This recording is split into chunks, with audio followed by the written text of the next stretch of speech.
മനുഷ്യവാസമില്ലാത്ത കാടുകളാൽ നിറഞ്ഞ ഒരു കുഞ്ഞു ഭൂമി. എങ്ങനെയുണ്ട്?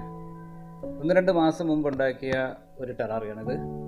ഇപ്പോൾ ഇതിലേക്ക് കുറച്ച് പ്ലാന്റ്സും കൂടി ആഡ് ചെയ്ത് ഒന്ന് കൊഴിപ്പിച്ചിട്ടുണ്ട്. ഇപ്പോൾ ഇതൊരു ഫോറസ്റ്റായി മാറി. നല്ല ഭംഗിയുള്ള ഒരു ഫോറസ്റ്റായി മാറിയിട്ടുണ്ട്.